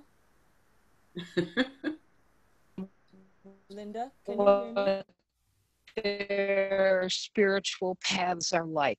And so two things that came to me: one, an organization or an event of a number of things, so that instead of like, hey, we're bringing something and we want you to bring, and we want the Native Americans to bring, and we want the Russians, you know, so that you begin to develop cross-cultural awareness and appreciation. We have to go with an inquiring mind, I think. We have to want to do more than just show what we have to share and what will benefit someone's life, but see where they're at too. It's not any kind of criticism, but that's what I feel is important. And it's one of the reasons I wanted the sanctuary, so that we could have kids, inner city kids, come out and, you know, without preaching to them, let them experience that kind of love. Yeah. Well, that was the idea of just inviting them to come. It's not like we're trying to convert anybody. That's not the thing. The question that was raised was, maybe it hasn't been offered to them. They haven't had the access to it. And I'm not saying that it's not something I wouldn't continue. I'm just describing what our experience was. That's all. Yeah. You know, we could have a longer conversation about that, in that, because I think, you know, the Vipassana community, which, you know, Sharon and Joseph and Jack and Trudy and so on, there was a time when there were no Black people in those retreats, and there was a commitment to do something about that. Yeah. And it's been like 20 years now, but they really, you know, figured out the way to do it, and the way in which there needed to be Black teachers in order to bring Black students in. And there was, now it's a really important part of Black spirituality in this country. And there are many retreats for people of color only that are somewhat different, but like still use the basic practices. And there was a meeting at Spirit Rock last year, I think, where there were 220 Black teachers of Vipassana, which, you know, mindfulness, loving kindness, compassion. So anyhow, it's a larger conversation about how. Yeah, no, and I totally understand that. And I also understand that chanting is a completely other thing. Exactly. You know, like asana and teaching that type of meditation, you can not take away the culture behind it, but you can get the essence of the practice by using different language. Mm-hmm. Whereas it's harder to do that in our bhakti tradition. It is what it is, you know, and certainly there are plenty of Black Americans who are involved in there are Muslim Black Americans, there are Black Americans in the entire ISKCON. That works for them. Yeah. You know, they like that. So I just, my reaction to the whole thing when somebody said, well, why aren't there black people here? It's you make it too expensive. Like this was the discussion that was going on. So I was trying to see how much of that was in fact the case. Well, we all love chanting. And we love it when you lead us in chanting. And we would love you to do it now. Okay, then. Let's do it.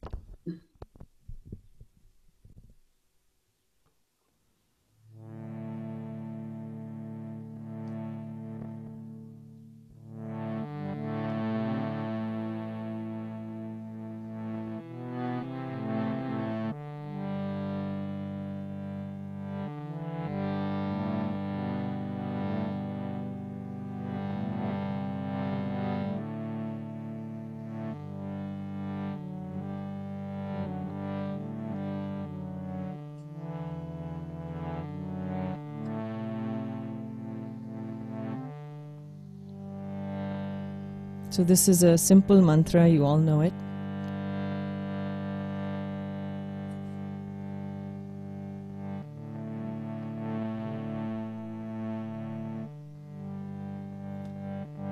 Hare Krishna, Hare Krishna, Krishna Krishna, Hare Hare, Hare Rama, Hare Rama, Rama Rama, Hare Hare.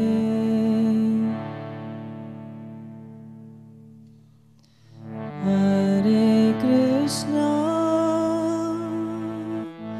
Hare Krishna. We'll just sing together. Krishna, Krishna, Hare Hare, Hare Rama, Hare Rama, Rama Rama, Hare Hare.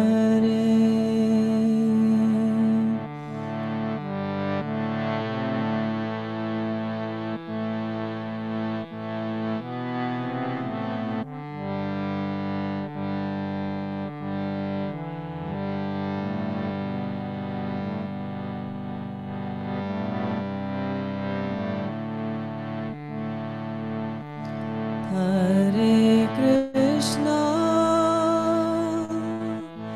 Hare Krishna, Krishna Krishna, Hare Hare, Hare Rama, Hare Rama, Rama Rama, Hare Hare, Hare Krishna, Hare Krishna, Krishna Krishna,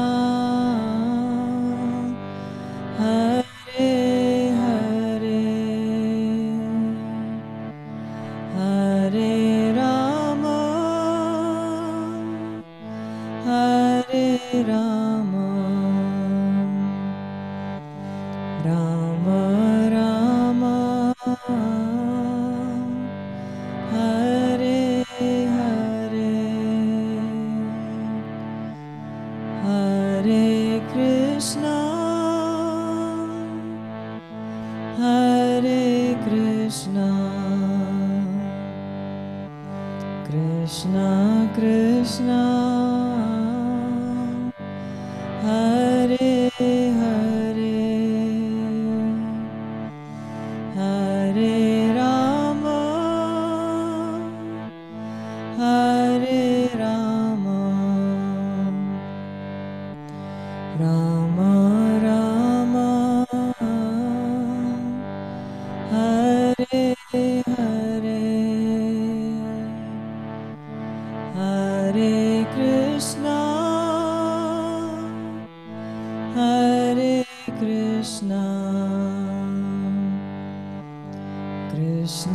Krishna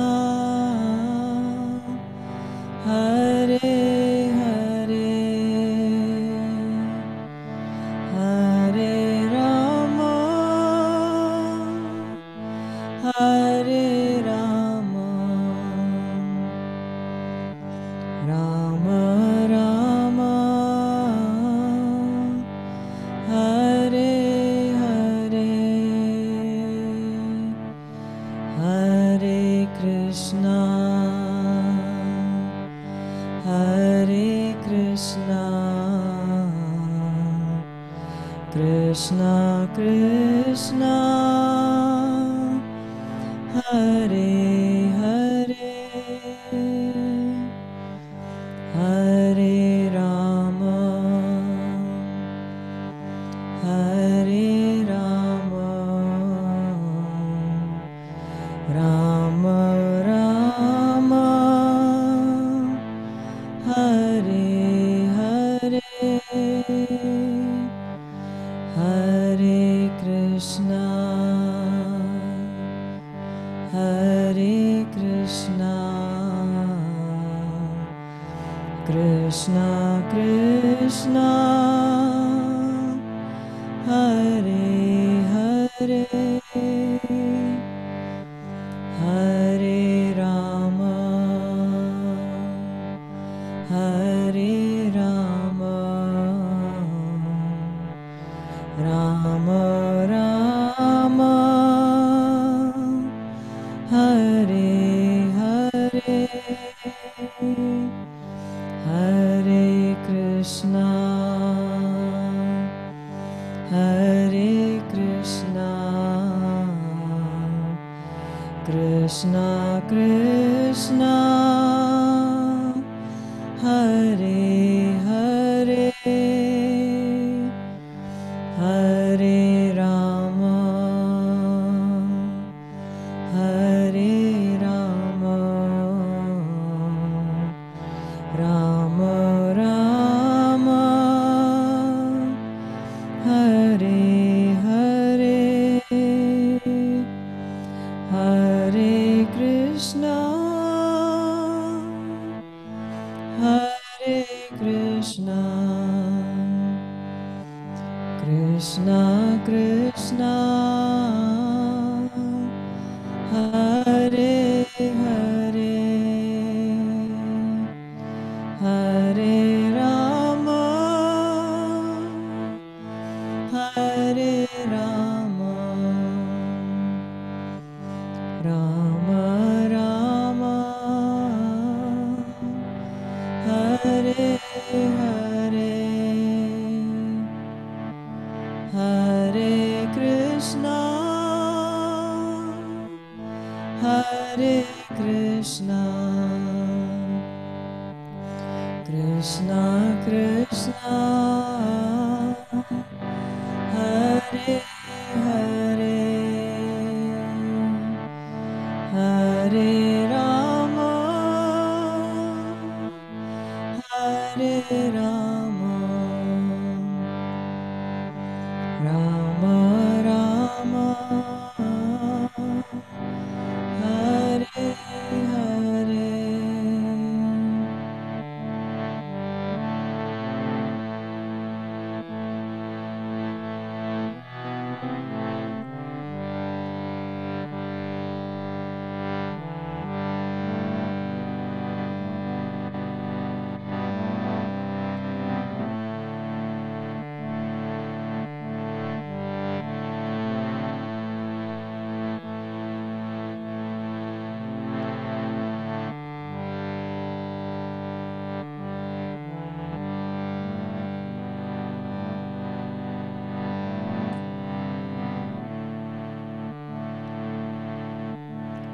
Hare Krishna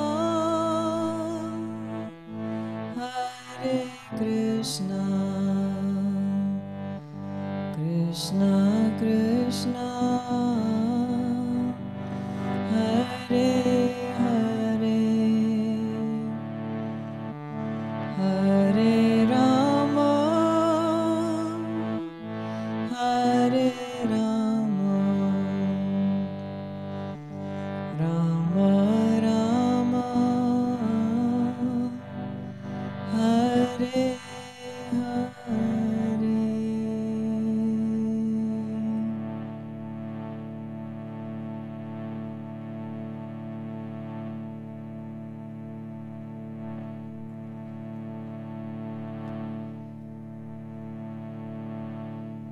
May we dedicate the merits of our practice to all beings everywhere, and also to take care of our own hearts, so we may share loving kindness and compassion with all beings as well.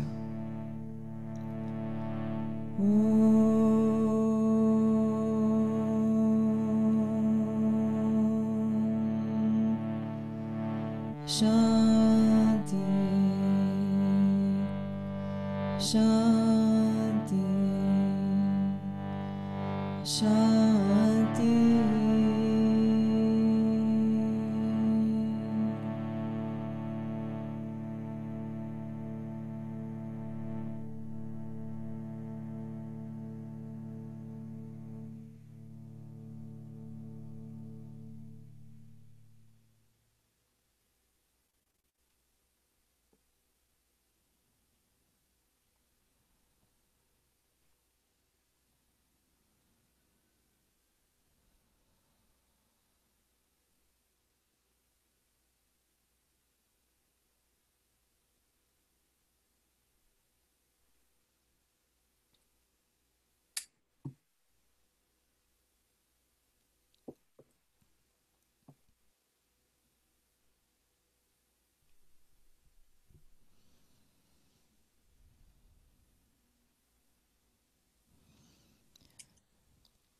Mirabai, you want to close with something?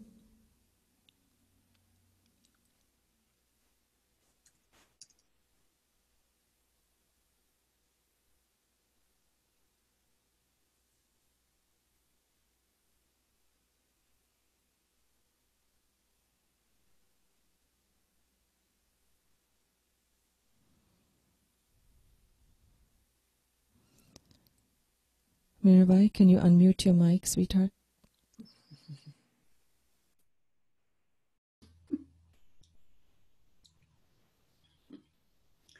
Yeah, so I would invite you to just, maybe close your eyes for a minute and feel yourself sitting in your chair, noticing how your body feels after that chanting, how your body feels from within your body. And just taking a few deep breaths.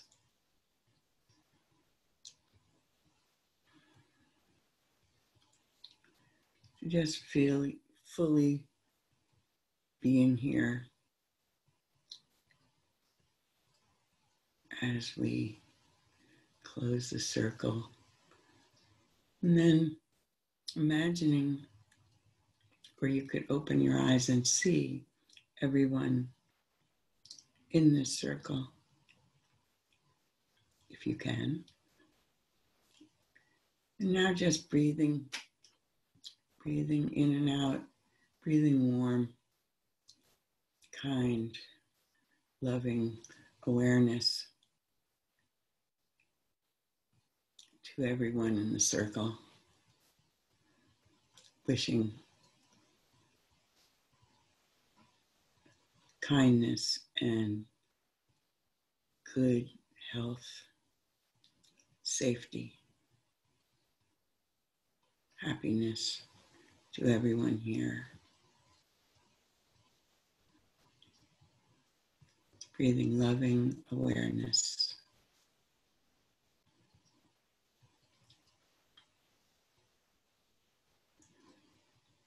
And appreciation. And then a few breaths of appreciating that you are, I am loving awareness. I am loving awareness. Loving awareness.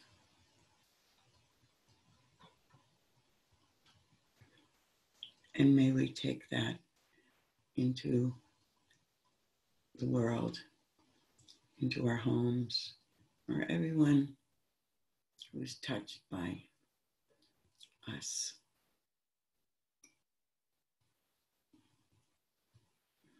And then slowly opening your eyes and coming back.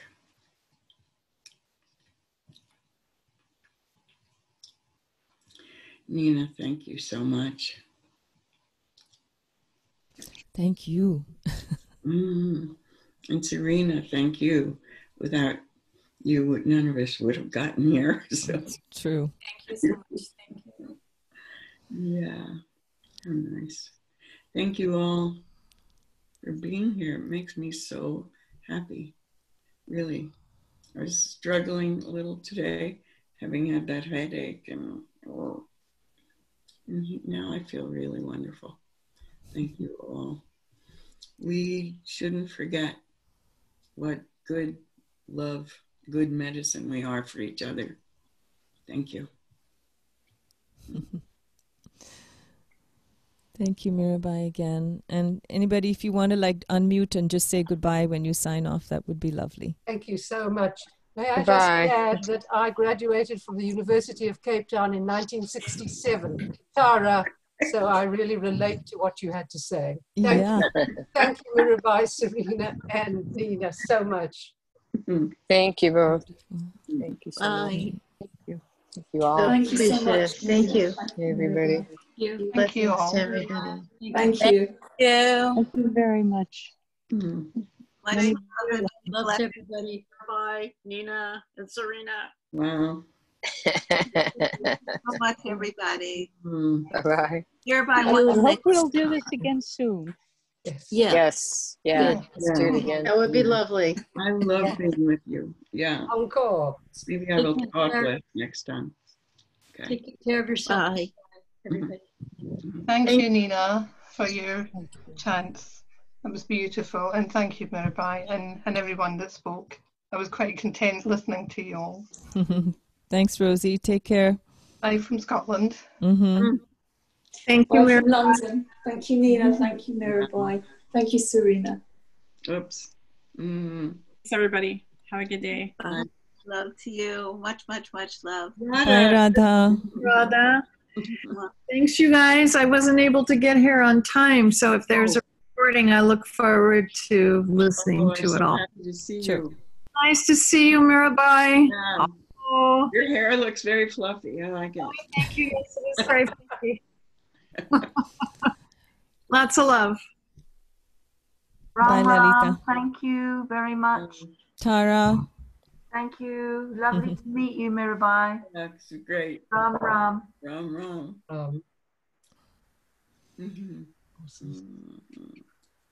Wow. Bye, Jenny. Thank you so much. You're welcome. So everyone, say goodbye. Okay. Hi, Bali. Bye, everyone. Nina's saying hi. Hi. She saw you. Hey, Guy. You think you can get away with that? He does think he can. Now that the football's back on, he does think he can. Okay. All right. See you all later. Take care. Okay. Encore. Ram Ram Sitaram. Ram Okay. Ram. Bye. Bye.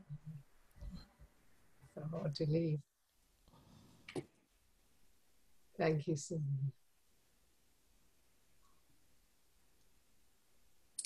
I'm going to close the meeting now. Thank you so much. Bye, everybody. Bye.